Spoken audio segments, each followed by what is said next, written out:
A bit testy. Campaign ads in the race for governor are heating up, and meanwhile voters are saying they want to change. Tonight, your chief political reporter Susan Raff breaks down our exclusive poll with Sacred Heart University and CT Insider. Susan.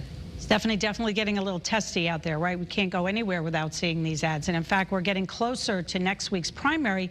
And again, these campaign ads are running everywhere. Governor Lamont is mainly focused on what he says he has done as governor.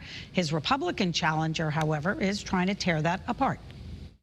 We spent a few minutes with Governor Lamont today before he hit the road, campaigning for his third term. I get a chance to meet hundreds of people now every day. Lamont says during his time in office, the state has had 8 balanced budgets, historic tax cuts, and more money is going towards paying down pension debt. In our exclusive poll with Sacred Heart University and CT Insider, Governor Lamont's approval rating is over 50%.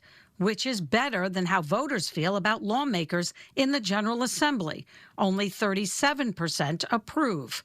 However, Ryan Fazio, a Republican state representative who is planning to run against Lamont in the general election, says Lamont has done what he said he would not do. And in 2025, he famously said the spending cap is sacrosanct.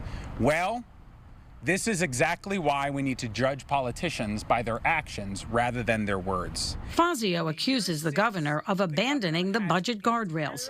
Lamont says he has diverted some of that money, but he says most has gone down to reducing pension debt. We've gone from 35% funded on our pensions to 70%. That never happened with any of our predecessors.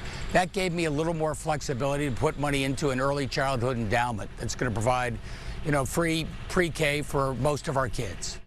In our exclusive poll with Sacred Heart University and CT Insider, voters told us they were very clear they want to change. And tomorrow, what does that change really mean? And what does the poll say about a matchup between Lamont and Fazio, and what Fazio needs to do to get more support from voters?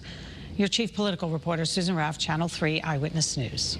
Susan, thank you very much. Eyewitness News at 5, just getting